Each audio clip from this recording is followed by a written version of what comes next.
Sister Deb, when you begin, can you make sure that you introduce yourself for us, please? Absolutely, absolutely. So, are you ready? Yes, we are ready. Okay, so I wrote something for us to start with.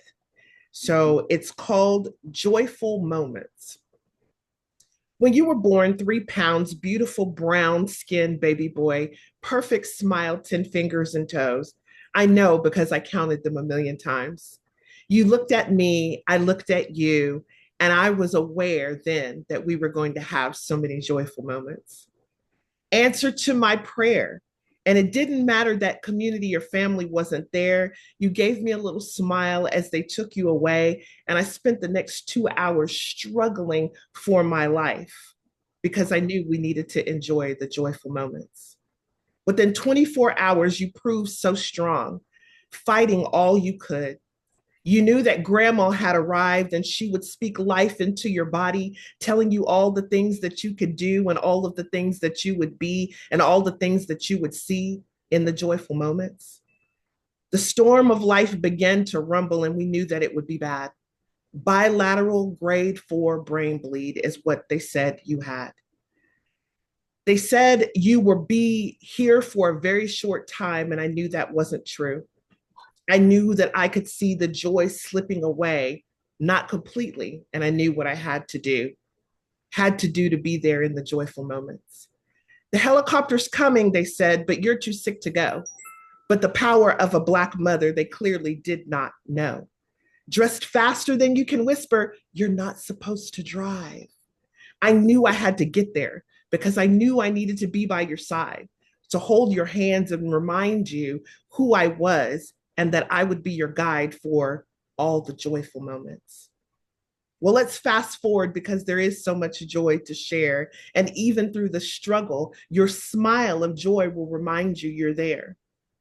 14 years we had love, laughter, and pain. You never let not walking, not talking, being a quadriplegic on a vent steal your peace and joy away. You see, when you're born into it, joyful is what you do. And now let me share some more of Dakari's joyful moments with you. So I am Deborah Boneta. I am Dakari Parish's mom. I am by trade a chaplain. I do advocacy for parents and families with complex care kids, which, special needs kids. But I'm also just a mom and a caregiver. And so thank you so much to Dr. Wright for letting me speak to the class today. And thank you guys for sharing this hour or so with me. I want to have some just really conversations. I understand that some of you are looking to be in the medical field, and I'd really like to maybe help you find some places where you can be space savers and advocates in joyful moments for other people. I know that you guys are reimagining what joy and survival look like, that's been a part of your coursework. But I also want you to live in the moment and save space for other people's joy. Because what might be joyful for them may be like an everyday thing for you that you don't even think about. So I want you guys to write down any questions, ask any questions at any time. I am an open book. Nothing is off the table. Just whatever you have to ask, please, please, please ask. If you think of something later on, please feel free to jump in and ask Dr. Wright to send me an email, or she'll make sure you have my email so that email address so that you guys can send me your questions. So, how many of you have read or have heard of a book called Welcome to Holland? Anybody? So, this book is a really good little quick read book, and the gist of it is this family has prepared to go to France. They've learned the language. They have dressed for the season. They have looked up all of the foods that they're excited to have and planned out their trips. what places they're going to stop by and see, so that they can really enjoy their time here, right? So they pack up, they get to the airport, they get on the plane, and they take off. But when they land, the pilot says, "Welcome to Holland." Okay. They weren't prepared for Holland. So Holland is not a bad place. It's beautiful. The people are amazing because I've lived there, um, but it's not what you prepared for. And being a mom and having a special needs child is just like that. You know, you have prepared to have this baby and you imagine and think of all of the things that you're going to do and you're going to be and you're going to have and see, and how this child's life will even be like before this child is born. You are already planning college, and you know what they're going to do in high school and what you're going to do on their first day of school pictures for every year, and all of this. And then all of a sudden you get this curveball, and now your life has changed and you have to pivot. And so I want to tell you that joy is about pivoting. So we know happiness is a feeling of something that happens to you, but joy is how you respond to those things that happen to you. And so in my journey, you know, there are a lot of intersections here. So we're at the intersection of an older parent, a Black parent, a hard of hearing parent. So I use sign language and fit into the deaf and hard of hearing community. A Muslim parent, a covered parent, and then a parent with a previous child of a disability and a caregiver to elderly parents. So there's a whole lot of intersections. The communities of, I belong to the hard of hearing community, which is, you know, the deaf community, the Muslim community, the community of Oklahoma City, the community of Black and social rights advocacies, the community of disability, and then the community of church. Because I came from a Christian background and I didn't leave that behind, you know, so those people were on the journey with me. So those are a lot of intersections to try to navigate and to try to find joy in and around. And so some of the joy that I found in small things, like my son recognizing my face. You know, I would be so excited. And I remember calling someone one day and saying, "Oh my God, Dakari recognized me today." And she was like, "My child sees me every day." So someone not holding the space for my joy, someone not being able to recognize that, you know, that was a joyful moment for me. And so when we talk about family, you know, in families with disability, your family usually becomes the disability or the disability community.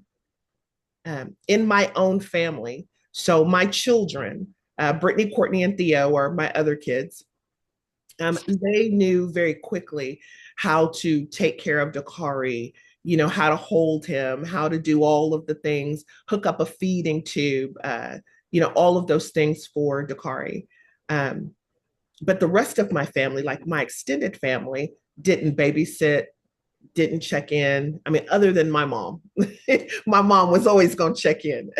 But my mom was older and couldn't get all of the little things to take care of Dakari. But she would do things that she could, like come and read a book every week to Dakari and come and sit with him long enough for me to take a shower or things like that. But in terms of community, it was the disability community that knew the struggle, that held the space, sometimes just a space to cry, you know, about the things you don't get. As a mother, you mourn a whole lot of things, even when you have a typical or what society considers a typical child. There will be things that you will mourn, and we mourn the loss of things, which includes the idea of what you thought your life was going to be like. Like you thought you were going to have this baby, this 6-pound baby or 8-pound baby or whatever, and your small little frame was going to go right back to the same size, and then it doesn't. And now you've gone from a size 10 pair of jeans to a size 18. And because you are so stressed, you continue to eat late in the midnight hour and gain weight. Oh my God. And by the time it catches up to you, you are now a size 22. And you mourn the body that you have while being filled with TikToks and Facebook and Instagram and whatever else is out there now.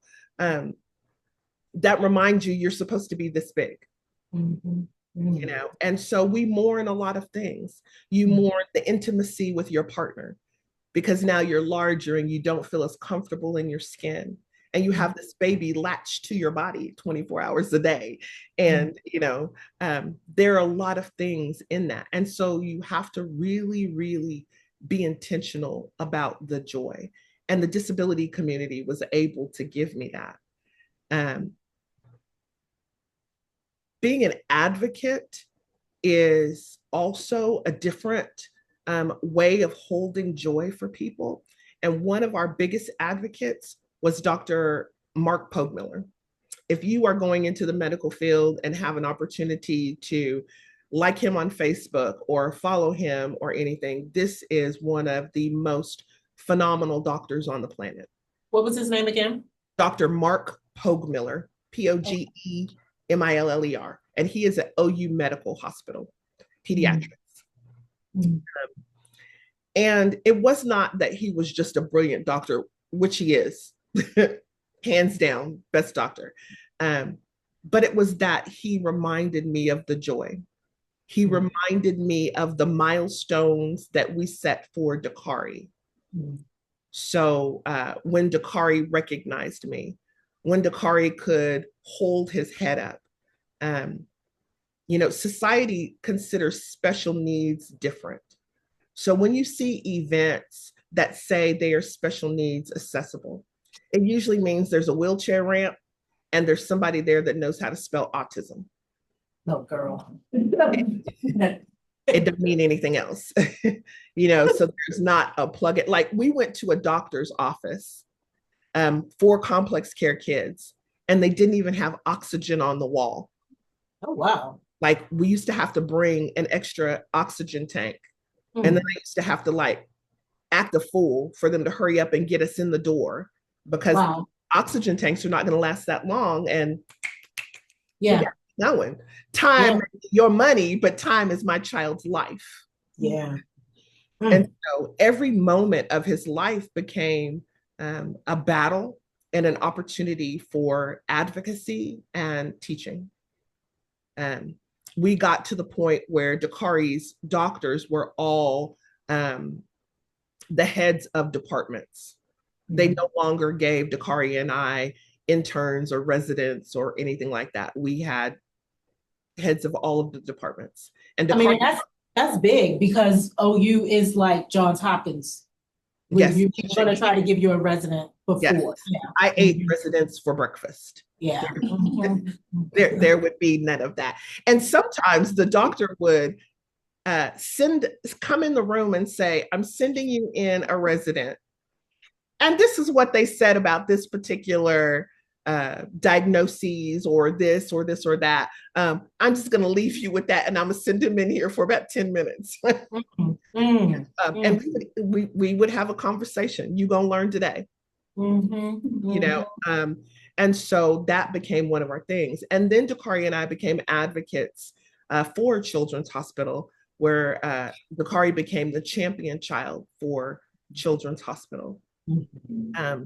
And you can look up, I think on YouTube, there is a YouTube video called Dear Cerebral Palsy.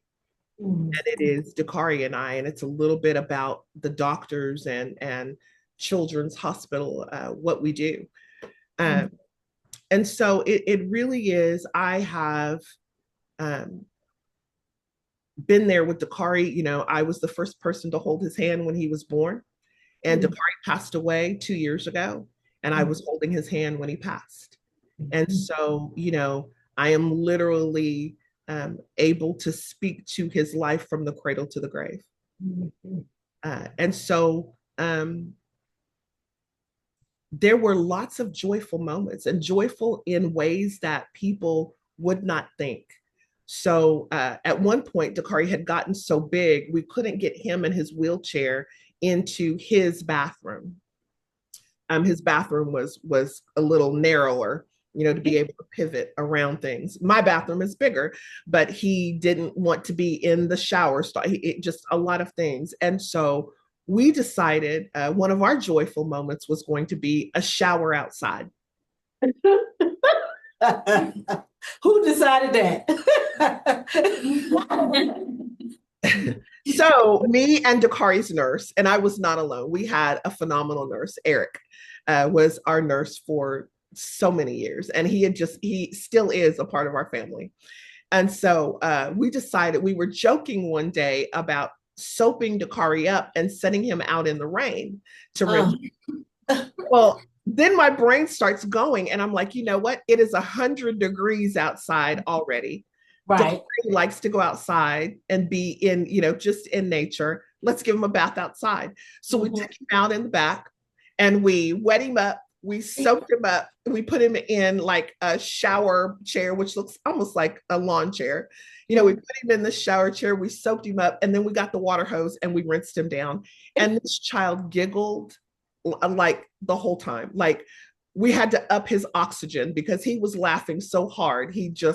But it was joy. Yeah. It was pure joy. Yeah. During the pandemic, when a lot of people were struggling, especially in the special needs community, struggling for balance and mental health and all of these things, we made it a game. It wasn't any different for our life. We were always secluded. It wasn't different for us. So, welcome to our world, everyone. And so we thought what we would do is advocate for other families. So we made these gallon-sized Ziploc bags. We bought the little clear magnifying sheets. We bought popsicle sticks. We gave everybody a little bit of string, and then we made bingo cards. And so on the bingo cards were things like grass, dirt, ants, worms, beetles, and then you could fill in the rest of them, right? And so it was an opportunity to go outside with your child. And then most of these are non-walking, non-talking children, right? Usually on a vent, a feeding tube, something of that nature. Very complex. And we gave these to all of these families, and we had a bingo day. So you lay your child out or sit your child out in the backyard, take the popsicle sticks and put them in the ground, however big you want it to be, and then you corner that off. And then you take your magnifying glass and look in the ground and mark off the things that you see. This is an opportunity for you to have joy, for you to participate in the joy with your child. I see grass. Do you see grass? I see the dirt. Let's dig a little bit and see if we can find a worm. All of the things. We learned to play Pokemon Go. And we have wagon wheel lunches. Like everybody would bring their wheelchair vans, and we would park them in a circle and open the doors and roll out the ramp. And we're distanced from everybody, but we can see each other. We're sharing space with each other, and moms get to vent and talk and see someone else. Yeah. Yeah, it's beautiful. Being in the joy and then holding space and advocating for joy for other people. And so I think that we have to, as we talk about mothering, be it mothering of color specifically, because that's harder. So many of the doctors would remind me or tell me, as a Black woman, life is difficult. You can send your child to an institution where they will take care of him. And I found that absolutely horrible to someone. And what must they have thought of me as a woman of color, or as a woman in a hijab, or as a woman? What did they think I was going to do? This child was given to me, and in my faith and the way I practice my faith, if God brings you to it, he'll bring you through it. And so there was nothing that was going to separate me from my child. I quit my job when my job would not give me leave. I resigned. and had no clue what I was doing. Like I asked for leave, they denied it. I said, hold on, I'll be right back. I went to my desk, I wrote up a resignation and came back to the meeting and handed it to them. Mhm. And I had not thought through what I was going to do. Mhm. Like I have already a special needs child at home. He is on the spectrum, Theodore, who's almost 40. And then I had two daughters and now this baby. And I was a single parent. Mhm. So I didn't know what I was thinking in that moment. My job didn't pay that well, but I quit and thought, okay, we're going to figure this out. Yeah, And yeah. did. I came home, I cried for a couple of hours, and then I got down to brass tacks. What was available to me? Mhm. What were my skills? So I immediately got the pots and pans out and started cooking for other people. Mhm. And then I realized that my son had a lot of complex care needs and I needed to get some medical training. And so I sat in the back of medical classes Mhm. with medical students Mhm. to know what they were learning and to know what I needed to know about my child. Mhm. And so, I created a space for myself. I was already a chaplain, and it was very easy to go in and be a chaplain in different spaces. But then I looked for spaces that other people were not chaplain in Mhm. that would give me a step up. And people were not doing prison chaplain. See, and so I stepped in and I became a prison chaplain. And so it was creating spaces that I could be present in the children's lives as we go and learning. And so that's a little bit about me and kind of a brief version of what I've done and what we do. But let's have a conversation and answer some questions about what you guys have been learning and how I can answer those from the perspective of lens of um, being a Black mom with a complex care kid. Mhm. Because we don't have those conversations in mothering, we don't talk about that. I got a question for you. Yes. Um, why are you using the term complex kids as opposed to disabilities? So How is it different? So we talk about disability. Everybody has a disability. A disability is just something you can't do. Uh-huh. So I am a NASCAR disabled person. I can't drive a NASCAR. I'm a college algebra disabled person. Amen. So I can do Amen. college algebra. Anything over that I can. There we go. But look, I played games with my grandson. I am clearly not smarter than a fifth grader, so I don't know. Okay. Okay. But complex care because their care was complex. So Dakari was had a bilateral brain for brain bleed. So he had hydrocephalus. Dakari couldn't talk. He had cortical visual disorder, so he couldn't see. He was losing his vision. Um, he could not breathe. He had respiratory disorder, so he ended up ultimately being on a vent. He could not swallow, and so he ended up being on a feeding tube.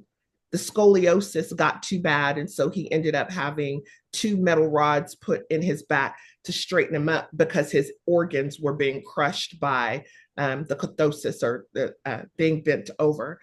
He couldn't walk, uh, didn't talk, um, needed 24-hour round the care help. And so he was complex care. When we talk about disability, people conjure pity. People conjure, oh, she got a disabled child. But every child has their limits. And so to say that that child is disabled is a label for that child. And we talk about people first, right? Terminology. And so he had complex care, but he was not disabled. So Dakari probably kept me busier than my typical kids who were sports players, and my daughters were cheerleaders in dance competitions. And Dakari, by far, kept me busier than anything they could do with his speaking circuits, We spoke, they flew me and a nurse out to Disney World to speak on advocacy for complex care kids. Dakari spoke all over Oklahoma and parts of Texas. We Zoomed, called in, we did master classes for people. Dakari was the epitome of love. Mm-hmm. At his funeral, the first two rows were clergy. And so it was Muslim, Nation of Islam, Jewish, Sikh, Hindu, Christian, Southern Baptist, Catholic, uh, several other chaplains, ministers, rabbis, imams, all of them, because those were the circles that Dakari moved in. Mm-hmm. And so I never considered my child disabled. Or Mm-hmm. on an IEP, they like to put intellectually disabled. Mm-hmm. Um, and so me being the smartass that I am, Mm-hmm. because Dakari couldn't speak is why they labeled him intellectually disabled. So Mm-hmm. I brought an advocate with me to the IEP meeting. Um, and I started off the IEP meeting all in sign language. Mm-hmm. Nobody knew what I was saying. Mm-hmm. And then I said, "Oh, I'm sorry, you didn't understand." So I said, "Well, maybe, my advocate can help." So she did it all in Spanish. I know that's right. Mm-hmm. Nobody understood. So the Mm-hmm. principal and In the Oklahoma. in, in Oklahoma, Okay. the principal and the counselors were there and the teachers were there. And I said, "Oh, I'm sorry. Are you intellectually disabled because you didn't understand?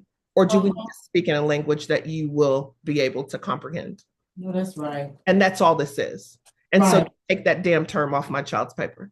I know that's right. Never will you ever label my child. Mm-hmm. Yeah, thank you for that. Mm-hmm. So any more questions? I'm not gonna sit here quiet. I just told him, I said, did you hear me? Uh-uh. I said, y'all not gonna sit here quiet today. Yeah, not today, y'all. Come on. Yes. Mm-hmm. And any questions? I have a question. Okay. Hello, my name is Michelle, and thank you so much for sharing like your story and your introduction. I had a question actually about your relationship with healthcare providers. And I know how you mentioned how you didn't want to have residents caring for your son Chikari, and you wanted to speak more of the heads of the departments. So I was wondering, I guess, how are you able to educate the healthcare providers that you were interacting with in these medical spaces, especially at hospitals like Children's Hospital? So thank you for that question. And it was not that we didn't want the residents. A lot of times the hospital didn't want the residents in. And so they would send them in for a few minutes, or they would let them be in the room when we were, going over Dakari's care or whatever. And I was fine with that because they will be the next doctors and the next leaders, and they do need to know. But a lot of times what was going on with Dakari was so complex, or there were so many pieces that went to it. And it would take an hour to explain all of the back history before we could even get to where we needed to be.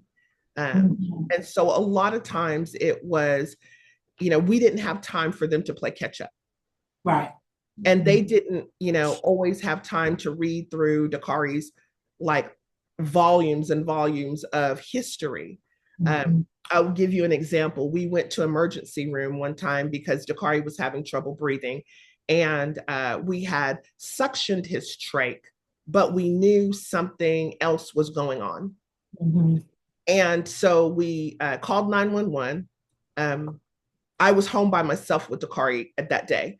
So we called 911 because he can't care for him and drive. And we got to the emergency room. And when we got there, of course, the residents were the first ones in the room, with the nurse. And Dakari's O2 sats are dropping and dropping. And I'm watching them drop, and I'm watching them get lower and lower. And we're turning the oxygen up, and they're getting lower and lower. And so the resident comes in and says, "Oh, you just need to suction his trach." Boy, Yeah, I didn't think will I be here? it. So I was like, been there, done that, next, you know. And so he just looks at me and like blows me off, goes over to the wall, you know, is fumbling, trying to hook up the suction catheter, the yonker to the suction catheter and get in there. And he's got the wrong one. The one he has will not work with the trach. And so, you know, I always carried a medical bag. We call it our go bag. And it had every single thing in it for every even conceivable emergency was in that bag, right? And so I just told him, I said, I don't have time for this. Go get the chief. I don't have time for this. And so about that time, Kari's O2s dropped like 250. And so they called code and they are scrambling. And so the chief comes running in the room and he says, Mom, glove up. So I glove up. And together, he and I replaced Dakari's trach and enter in the tube and redrop an NG tube. While he was working with that, I redropped the NG tube. And we're doing all of these things together. And he made the residents step back because they were not, that wasn't their experience. He knew, because we had been there 1,000,001 times, he knew that I knew what I was doing and I would be able to assist him in whatever. The hospital didn't even have the right size trach for Dakari. But I wrote a letter to the company and told them, look, this is my child's life. The hospital doesn't carry this supply. This is what we need. We like your product. Could you send me some? And they sent me a case of 90. So, you know, it's not. In a to-go bag. Yeah, and we had a bunch of them in the to-go bag. But even when we went to the hospital for Kari to be admitted, we would have to bring a lot of our own supplies because the hospital was not always set up to have the things that Dakari needed. So, you know, it was absolutely not that we did not like having the residents or anything in the room. It was just that sometimes they were not going to be up to speed. And a regular doctor's appointment for them to come and see Dakari or whatever was going to be fine. But when we were having an emergency, if there was something urgent that needed to be done, it was definitely going to have to be the top. So I'm going to show you, this is what Dakari's room looked like. I don't know if you guys can see that.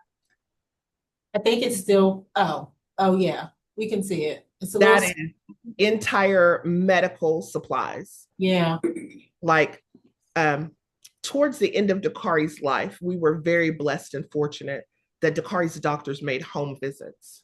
Mm-hmm. And so they would go into Dakari's room, and one doctor just stood there. He said, I don't even have the state-of-the-art equipment and supplies at the hospital that you have in this room. Mm-hmm. But it was advocating. It was absolutely not just standing on business, but 10 toes down on big business. Like my child was going to have what he needed by who he needed it from.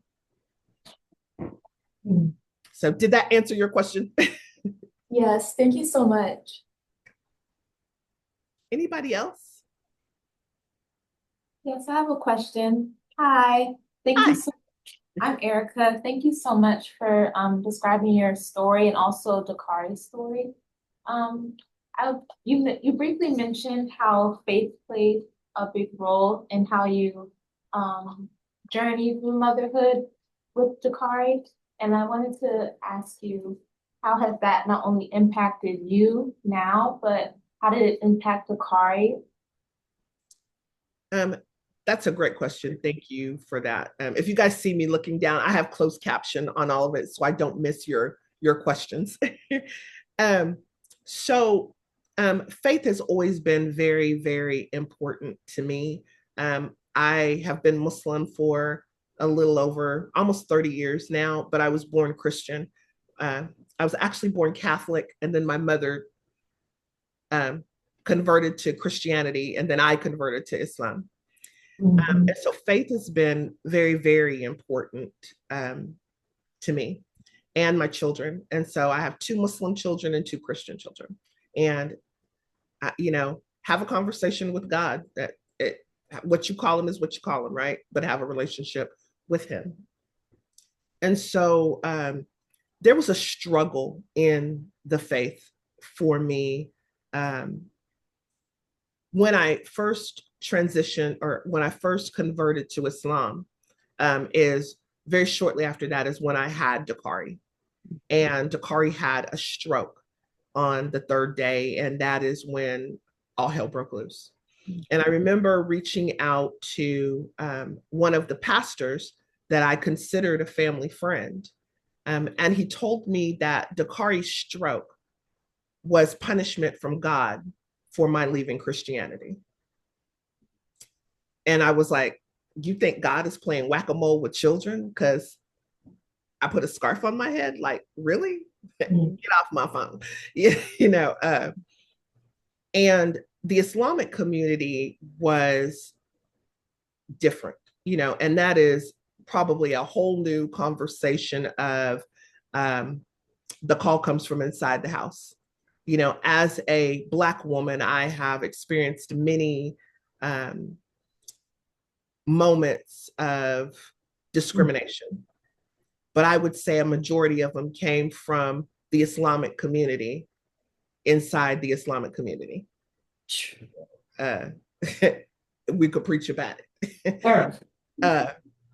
And so my We'll have to do a part two. baby. Break that thing down. Well, Michelle, how much time we got, girl? Right. But it became just that my faith, and there were people like Dr. Wright, like your teacher Lisa, that made sure I didn't go off the deep end, that stayed on the phone with me to cry through moments and times and divorces and deaths and all of the things. We were not going to get our orange suits. That was the goal. Yes, I did not want to do prison ministry from the inside. I needed to be free. And I needed to be with Dakari. And, it's so funny that she says that, because now, I have told people, you are safer to play in traffic on the highway at 5:00 than to play with me, because my child is gone and I have my reading list ready to go to jail. I am not a safe space for you to act a fool. So, it's different, but the faith was, I was white knuckling it. Like, I was holding on to dear life, my faith, but I knew that God was real. And so my oldest child, who really doesn't pick a faith, he's the one that's on a spectrum. His most clear moment to me was, I love God, but I can't stand most of his people. Okay. And that was it. I mean, that's Theo's business right there. We need to get that on up. He can get on the corner and sell them shirts. Look, let me tell you, in Oklahoma, the reddest state. Hey, the most racist place I've been in my life. 50th in education, and we ain't getting smarter. We are not. We are not. The dumbing down of America starts here. And so faith was difficult. It was, oh my God. You weren't seen, weren't supported, or people support. See, you have to be careful when people say they want to help you, because a lot of times the help is not for you. They mean they want to help you help them. So being a single parent of now two complex care kids, or two, special needs kids, community knew that I was struggling. And I was offered and took a job, because I needed a job, that paid me $800 a month as a single parent of 4 kids, while telling me they were going to pray for me. It is paramount to what happens when they're the school pews and people say thoughts and prayers. All help is not good help. All help is not helpful. And so I learned in those moments to depend on God. and God alone. I knew, as a Christian, we say, they say, look up to the hills, which cometh the help. The help comes from the Lord. In Islam, we believe that everything is a test and your help comes from God, as God wills. And I knew that was going to be it. I knew that people were not coming. Nobody was coming to save me. Nobody was coming to save me. And I was going to have to save myself with the help of God. And that's ultimately what we did. We created spaces. God gave me the ingenuity and the energy to create spaces and to look for the things we needed. And that's what we did. And I believe that even that was all faith-based because I knew that God would bring me through it in one way or another. Hopefully on this side of the jail bars. Right. Anyone else? I had a question. My name is Perla. I have already learned so much from your talk today, so thank you so much for sharing. I was just curious to hear more about your experience as a prison chaplain. In the past, I've dabbled into research about incarceration, and it's something that's been in the back of my mind. So I'm just wondering what your experience was like, what you learned from it, the struggles, everything. Whole new class. I'm still a prison chaplain. And I don't work for the Department of Corrections because I don't really care for their practices and laws and procedures. So I work on my own. So the Muslim community is not the biggest advocate or supporter of people that are incarcerated. They don't support, defend. There's a handful of advocates for prison support. They are not usually in Oklahoma. There's an amazing group in Texas. They are phenomenal. And there's a couple of other groups that do it. But the experience as a chaplain, so the definition of chaplaincy is, or of a chaplain is the ministry of presence. And so in those spaces, their humanity has been stripped away from them. The first thing we do in slavery is remove your name. And the first thing we do in the new slavery, which we call incarceration, is remove your name and give you a number. Even slaves were only allowed to wear certain colors and certain fabrics. And that's exactly what we do in prison. Certain colors and certain fabrics. Not able to make your own wage, not able to support yourself, and really just basic dignities that are taken away from you. Can you imagine it being a woman having to go to the bathroom and having to sit in a row of toilets and go to the bathroom in an open stall where the male guards can just walk in and look at you at any given time? There is no dignity for you whatsoever. We define you by the worst decision you've made, and we make that your life. We want prayers and forgiveness and for ourselves, especially living in this good old Bible state.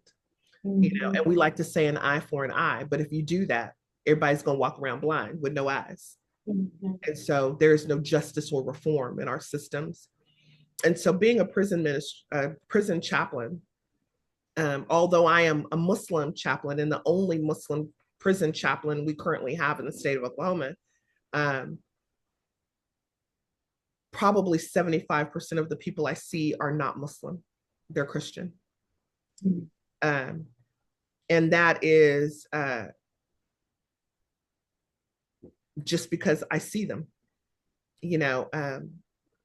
We offer humanity. We offer compassion. I remember their names, or well, no, I don't remember their names. That's not the truth. They're a bajillion people. I can't remember their names. So everybody is baby. Baby, how was your day? Baby, how are you? But also, I don't allow them to just lose their minds while I'm there, right? We make a connection and we talk about hope and help. I'm also a mental health first aid trainer. And so we talk about some tools they can use late in the midnight hour to hold on to their sanity and mental health. And so prison is the new slave. You know, I have seen people being written up and lose everything that they have gained over a tablespoon of peanut butter. Mm. Because they had a jar of peanut butter in their cell that had a tablespoon in it. They got the kitchen person so they could have it because there's only a tablespoon left. There's not enough to do anything in there with it. And they said, here, you can have it. And he took it back to his cell and got written up for it and got shipped to a higher security over peanut butter. And know that women do time differently than men. You know, as we talk about women do time differently than men. Men have girlfriends, several girlfriends, wives and girlfriends, whatever. They get lots of them. Men always have someone to come and visit them, put money on their books, pen pals. You know, some woman is looking to hear that they're beautiful and they're their everything, and that's the new hook, right? And so they've got somebody.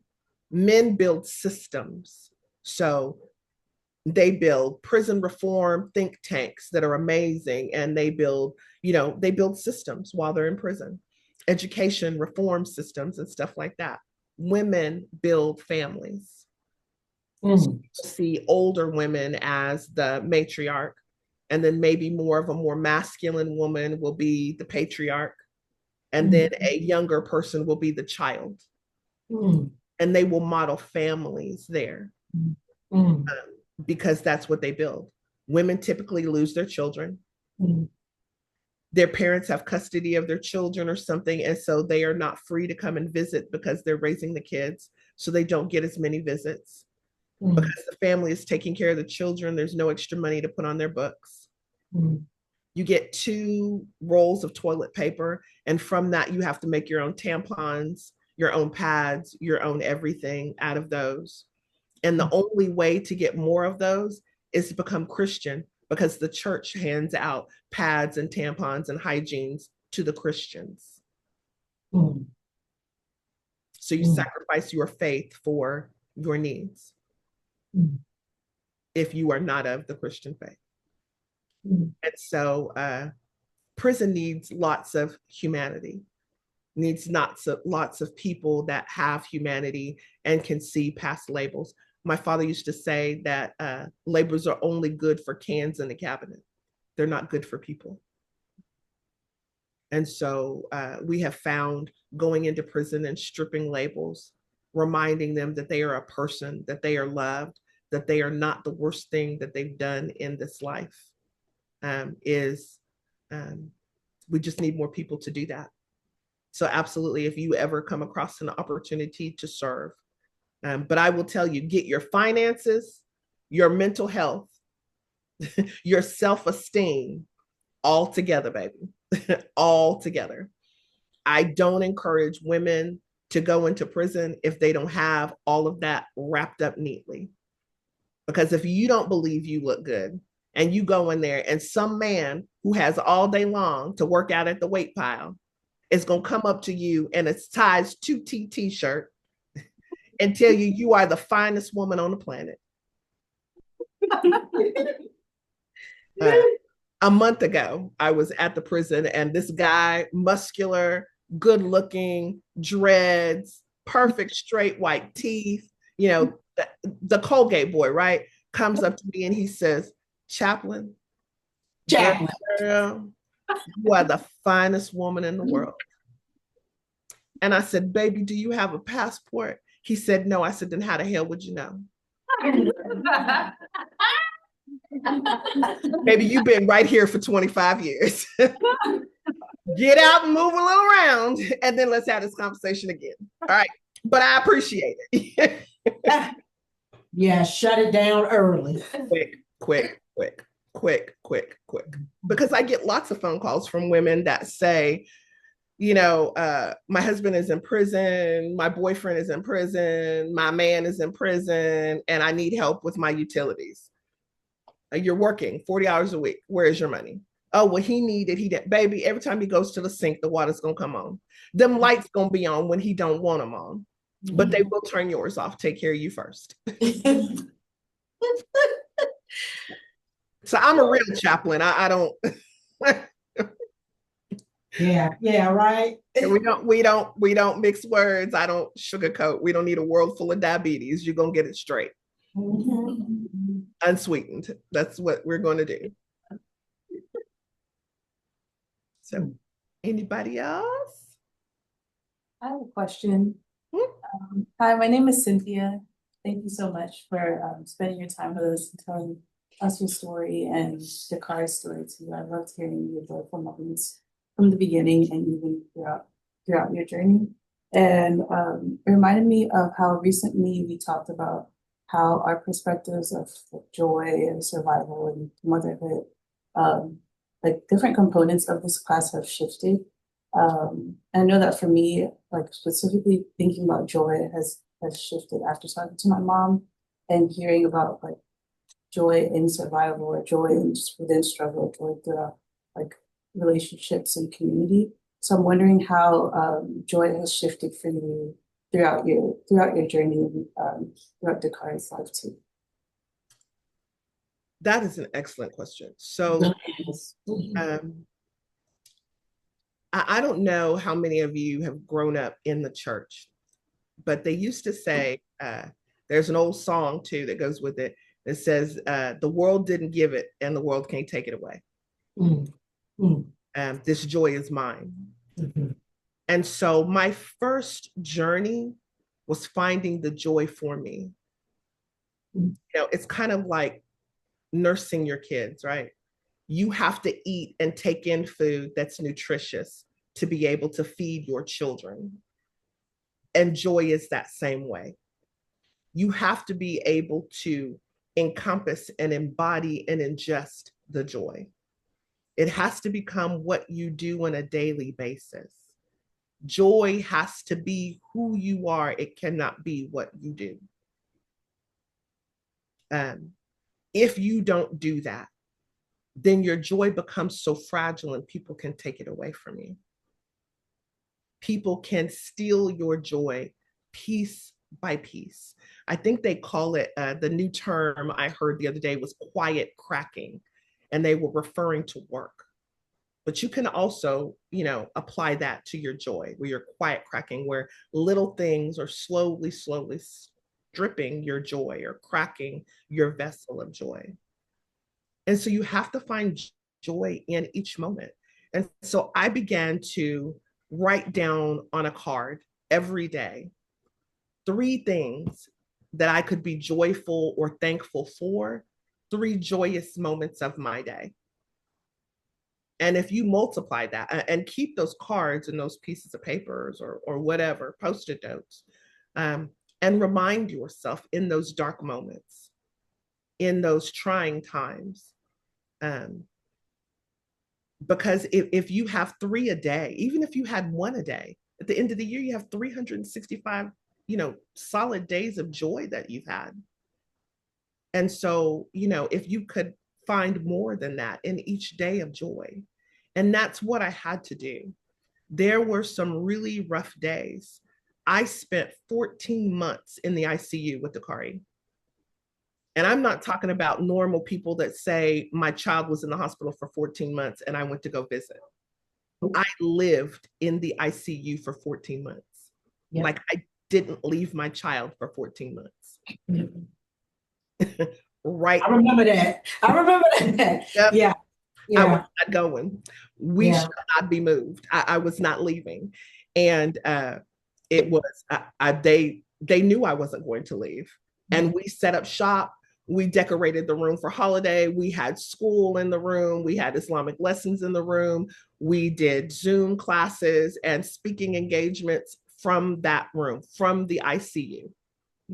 And so the joy for that became my child was alive another day and what we were going to do. But Dakari found joy in little things like, I don't know if Lisa remembers, but you could rattle a trash bag. Yeah, That child would laugh so hard he would lose yeah, his. yeah. I remember when he went to school and how he would try to run over folks. Yeah, that was the thing. So Dakari got an electric wheelchair that he could use with his head, and he would just. He was the funniest child. You would do something to him or say something, and of course he doesn't talk, so he wasn't gonna say anything back. But as soon as you got in front of his wheelchair, he was gonna run you over. Yeah. They gave him a talking board where he could push buttons, Oh my God. and they would put different sounds in there. And one particular teacher assistant that he had was not the kindest woman at all. She was not a kind person. I don't know why she chose that as her profession. And so every time she would walk in the room, Dakari would hit the cow button and say moo.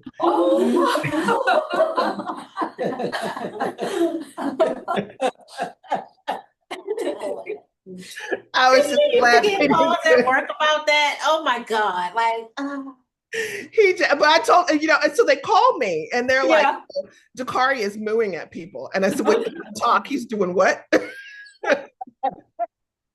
But finding those joys and how can you expand on your joy in those spaces. So I did not allow them to put Dakari in the special needs classes in the back of the building.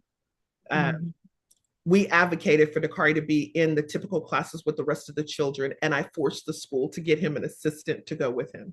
And so Dakari was class president. Dakari was in regular classes. We were not having any of those shenanigans on my watch. And so the joy, we had to create ourselves and realize that your joy, everybody's not going to share in your joy. Don't look for other people to celebrate your wins all the time. Because some people won't. I mean, there are haters in this world. There are people that will sit on the sideline or be closest to you that don't give a damn about your success or you winning or you being happy and joyful. And so that really has to be something that you have for yourself. And I learned that on my journey, that my joy was my joy. And to give that joy and to make it infectious for my children. Even though my kids are 40, 33, 31 now, we talk about the joys in their lives, the things they do. And where they found their joy. And so each one of them every day still, call me and tell me about one joyous thing they did in their day. I think something else that I'm not sure if you would qualify as joy, but is that, and you mentioned it earlier about service. And I know you always find, because you are a person who was unhoused before, something you do in dedicating your time to is finding ways to go and give back. And I know that brings you joy. Yes. You. Yeah. Well, in Islam, you are not complete in your faith until you want equal or better for those others around you, right? And so it's also a part of my faith that I do these things, but I find joy in it. And my mom passed away in May of this year. And for her birthday, my brother and sister wanted to go out and, let balloons go or whatever. And sit at her grave. And that's not who I am. I don't find any joy in that particular event. I mean, I go to the grave and do talk to my mom and tell her, girl, you ain't gonna believe what this child wore to work today. But that for her birthday, that was not where we were gonna find joy. So my mom would have been 84. And so we made 84 breakfast burritos and took them out and fed the homeless for those. And then for lunch, we did 85 spaghetti meals with salad and bread and Kool-Aid and took those out because that's where the joy was. And that's what my mom and Dakari would have appreciated. So we try to do something joyful and uplifting for other people. It's important. It's infectious. If you smile at somebody in the store, typically they're going to smile back. You smile at somebody walking across campus, they're going to smile. Joy is infectious. Give somebody some joy today.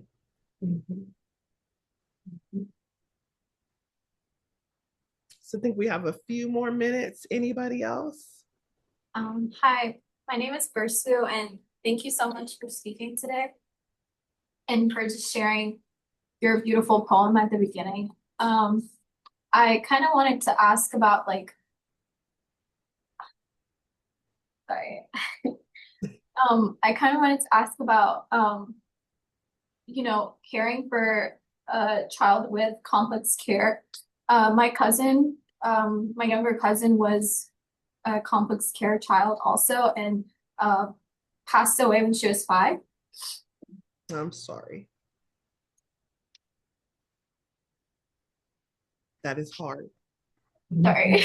That's okay, baby. You take your time. We got space for you. Don't worry about it. Girl, I sat up here and cried through your whole poem. I was like, I forgot who I was talking to today. Where is my tissue? Use my hijab. Right. All the time, all the time. Oh my goodness.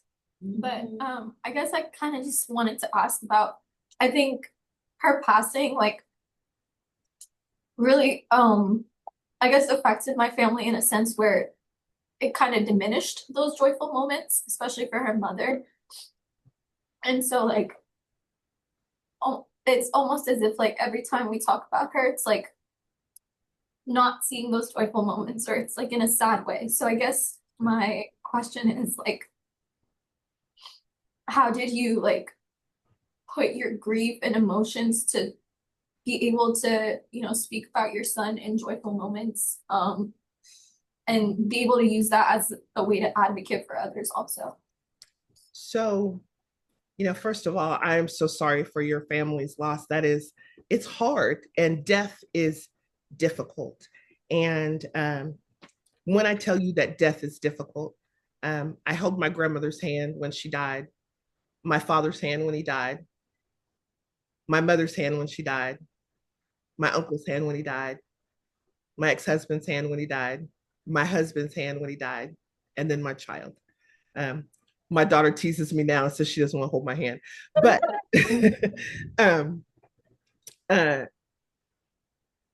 grief is such a personal journey. It is, it's so personal for everyone.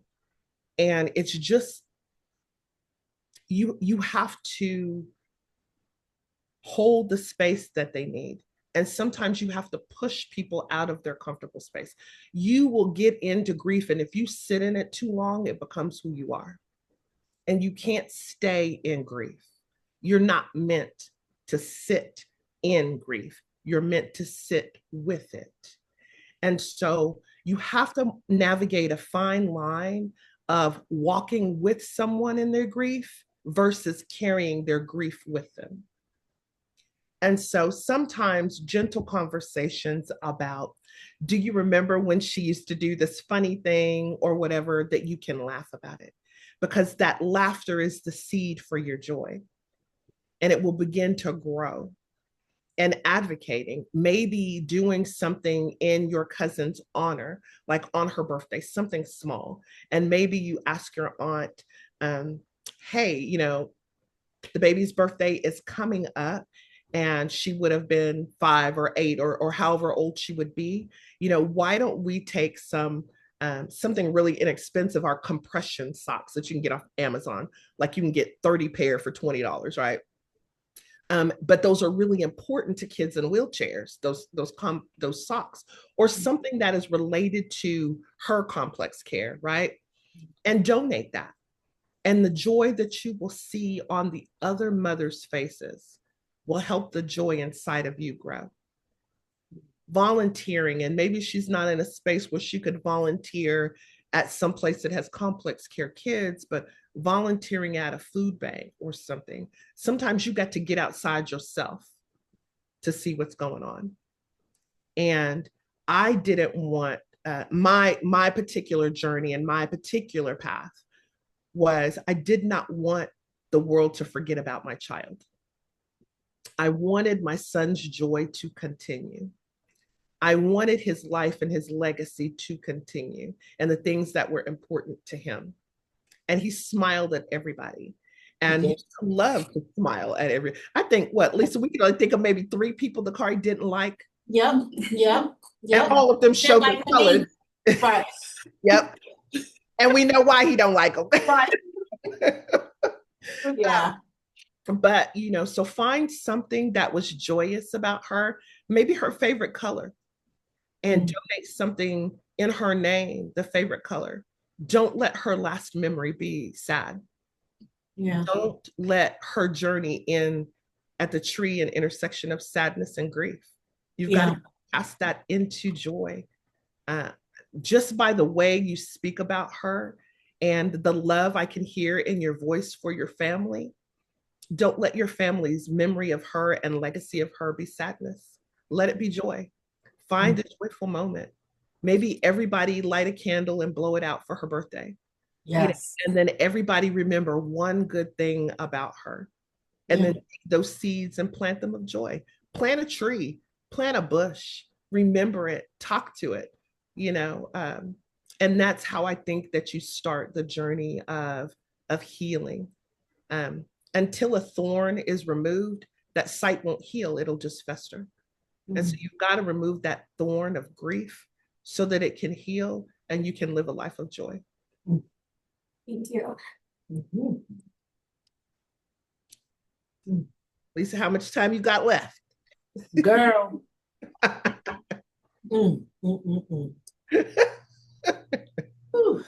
Sit with that, Lisa. Sit with that, Lisa. I know. We still got time. Any other questions? I mean, this side, so I tell this is the same thing that happens every class period. So this side of the class, if it's a tug of war, they are always winning. I tell them, your face is in the mud over here. Because have we had one question from this side? Are there any questions on this side of the classroom? Come on, y'all. Don't make me pick on you because I will. Okay, the baby with the pink pants on and the pink sweater front in the camera. Yep. Okay, that's Avery. Okay. Hey, Avery. Good morning, baby. Good morning. I actually do. I think I do have a few questions I wrote down. I don't know if they're like similar to ones that have been asked, but I will ask them. Sure. Thank you so much. I also really enjoyed the poem you read to us at the start. It was really beautiful.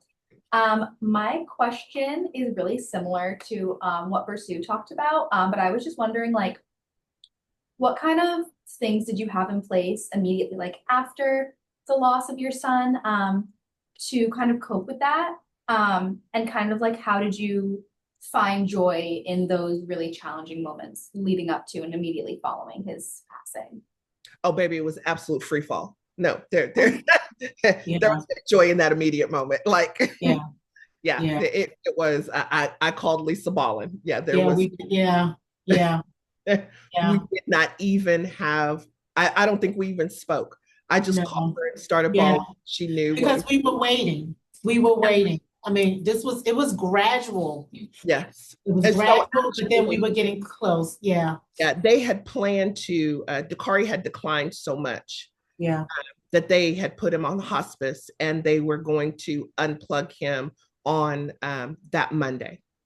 And so all of the family gathered and the doctors and hospice team came and we were going to turn his vent off and everything because his oxygen had declined so much. He was hovering like right over 82 on full oxygen. And so we got here, we played the Quran, we played some of his favorite music, everybody said goodbye, we talked to him, loved him, hugged him, kissed him, and we turned the machine off. And Dakari opened his eyes and started giggling. So we waited a few minutes and his oxygen came up to 92. And so they said, turn it back on. And we did. So Dakari lived on his own terms. Yeah. Dakari absolutely lived on his own terms. Oh my God. And so Dakari, they call it a showing. Like, he showed out. Baby, for the next few days. Yep. We partied in this house. We cracked jokes. We giggled. We had a time in this house. And he got to see everybody and it was just so joyous. It was so joyous. And then Thursday, about 5:00, one of our last guests had left the house and, I got him washed up and everything. And I noticed he looked a little different. his breathing and everything was a little different. And whereas Monday, I thought I was prepared, Right, Thursday night, I was no longer prepared. right. And so about 1 o'clock in the morning, Dakari passed. So it was Friday, which was, a good day for us. And most Yeah. very really quickly. Yeah. So Hari passed at 1 in the morning, Yeah. and his funeral, or what we call janaza, Yeah. was at 3 o'clock that afternoon. And then, of course, a month later, we had this huge memorial, celebration of life for Dakari because the community needed to be there.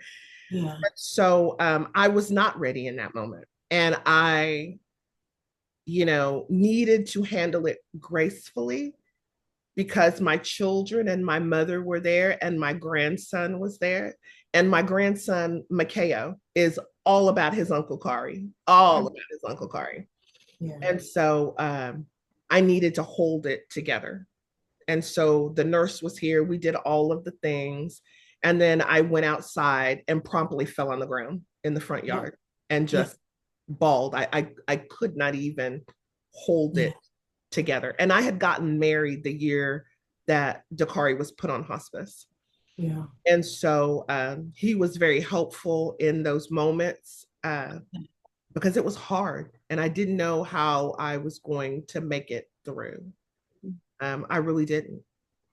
And so it took me sitting in the grief for a little bit, getting through the process.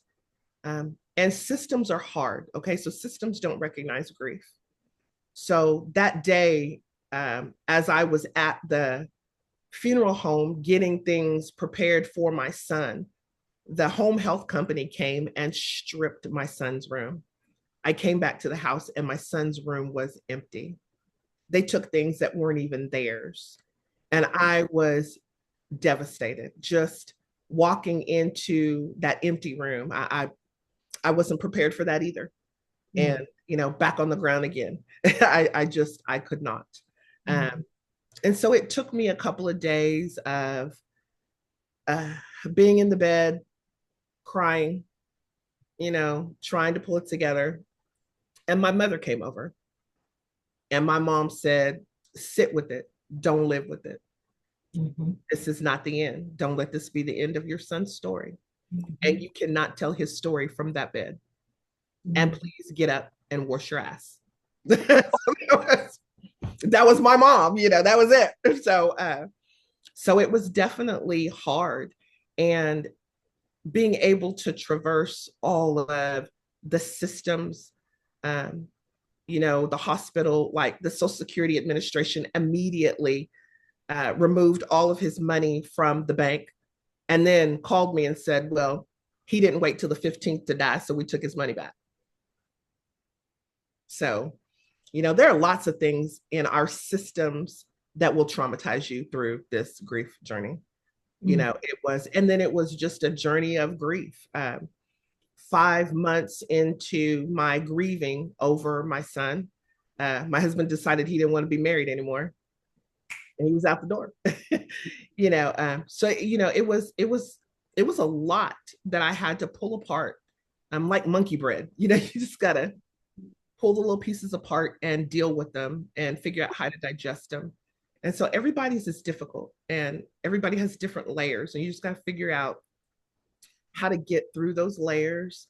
And as Lisa said, it was a daily reminder that I did not belong in orange.